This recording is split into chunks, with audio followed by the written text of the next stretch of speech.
yours. Knowledge is power. Did you hear me? Knowledge is power. Learn about your local government. Research the candidates that are running for office. Make sure you vote for the persons who serve your interests, who are going to make things better for our communities. That's right. Okay? Too long have many of our communities been underserved and not heard from. Well, enough is enough. We are tired of being overlooked. We're tired of being underserved. We're tired of injustice.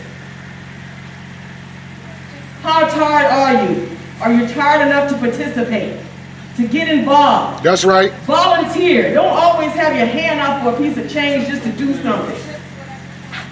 Oftentimes, volunteering has helped lead me to a job. It leads you to opportunities. But if you're just sitting at home watching TV and becoming a couch potato, well, that's what you're going to be. Okay? So we got to get up. We got to stop being on the sidelines.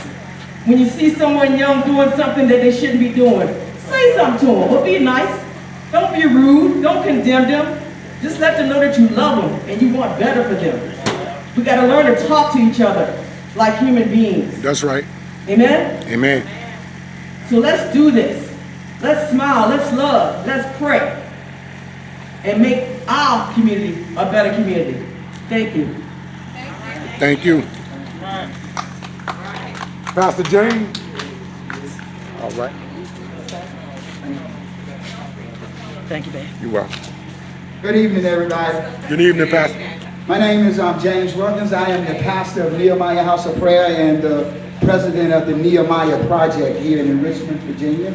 I'm blessed to be able to be here today.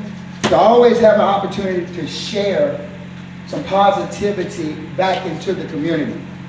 I could go on about myself today and tell you about all the positive things that I, my church, and my organizations are doing in the community. But today I think I want to share about somebody else and some great things that they're also doing in the community. I had a chance to sit down some time ago with a young man who grew up in the project, who had some very difficult choices to make in his life. And the young man began to tell me his story about growing up without his dad, without his deadbeat dad, who left him as an infant with his mom. And where he had two other brothers, and he was telling me how his mother had to really scramble to make it. You know what I'm saying? He said, you know what, it seemed like sometimes my mom was working 4 jobs just to put food on the table for me and my brothers.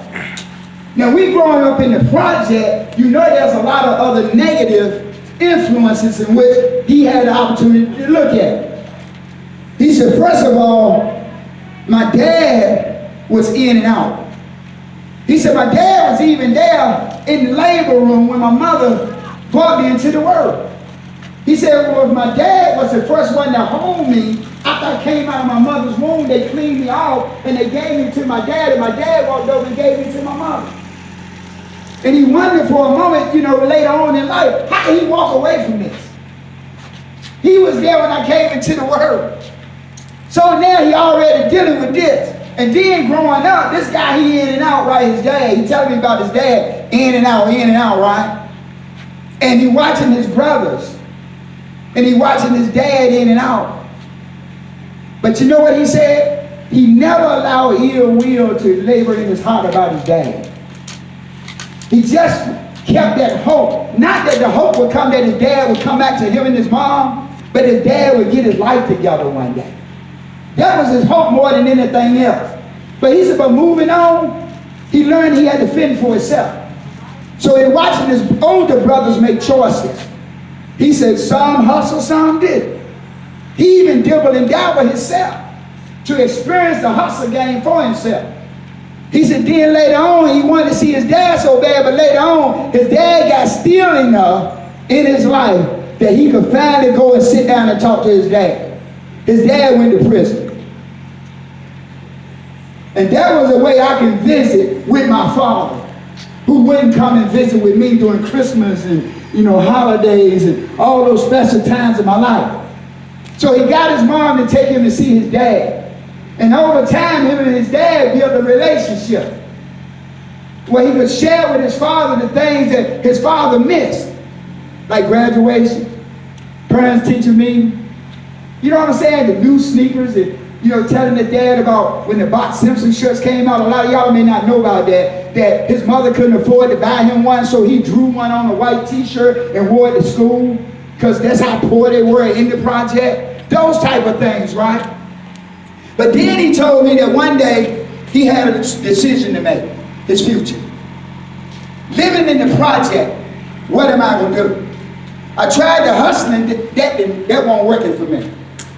I tried some other things that weren't working for me. But you know what he said? He looked at the public school that he was going to. He found out some things about the public school he was going to. It may not have been the best school in the world, but he saw opportunity in that school. He understood that if he go to that school and take what they have, and he do what he needed to do, that they would give him a scholarship to go to college. It may not be to the Ivy League, but he's getting somebody's college. So academically, he wasn't that great, but he had some great vocational skills. He could keep a beat. So he joined the band. From the band, he became a first-chair snare drummer. From there, he got a partial scholarship to go to Churchill University to be on the drum line. He said, at Shaw, he was impressed because you remember that movie, The Drum Line? A lot of those drummers came to Shaw because that movie was shot at a high school.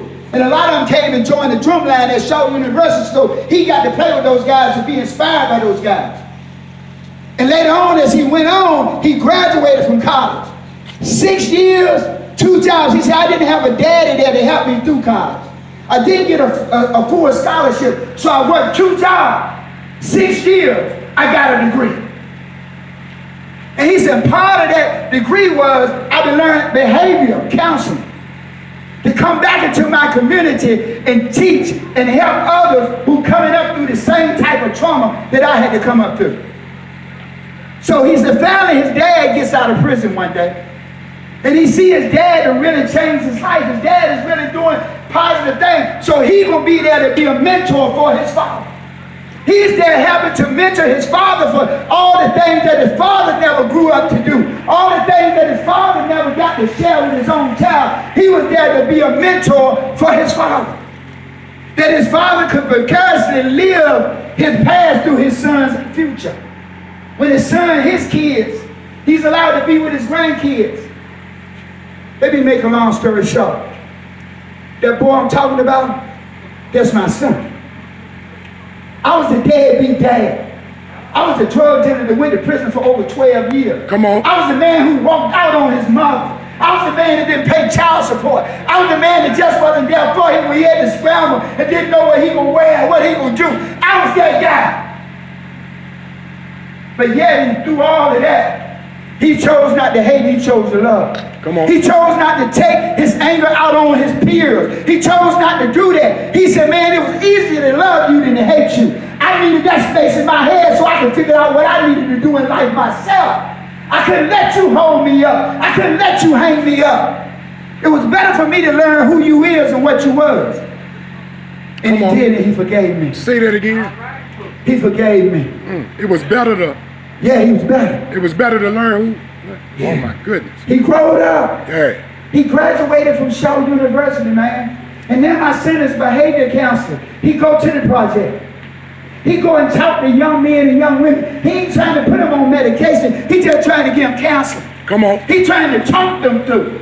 Because he understands this. Once you sign your child up for mental health, that record go all the way through his life. That's right. Out of these schools cut out then. Because you got that history of mental health. Oh, come on, y'all. Come on. Y'all better help me out Come here. on. It don't people so desperate for a check signing their kids up. Oh, come on. Come on. Come on. Come on. I'm so glad that didn't happen to my child. And he was there to mentor his father. And now he's there giving back in the community. He forgave me. I became a man in the community. I became a pastor.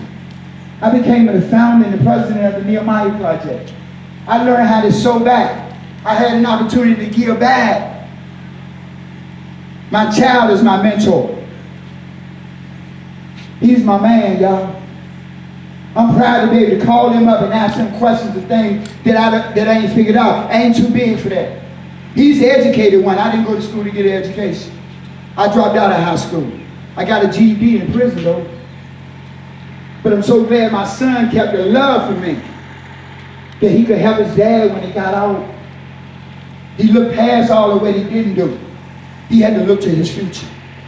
So with that said, any young folks out here, you hobbling in the feelings against your parents because of what they didn't do, I'm going to say this today. When they stand before God, you ain't going to be able to tell God about what your daddy didn't do. That's right. He's only interested in what you did. Say it. What did you do? Not what nobody else didn't do for you. I'm going to deal with him for not doing what he needs to do, but God's interest is going to be in what did you do. Jobs, all that, they're not interested in what people didn't do for you. They're trying to see what you're doing for yourself. So at the end of the day, I'm here to encourage you today. And this out of love, man. This out of love. I made my way to get here today, bro. Yes, sir. We had church service, things ran a little long, and I said, but I was determined. See, we don't need big crowds. It might be that one in this crowd today, he may reach 40,000 next week by hearing something he heard here today. That's right. I may not get there with him. I'm just like Martin, right? Come on. I may not get there with him, but he may go and reach 100,000. They may not never come to my church. It doesn't matter. As long as the message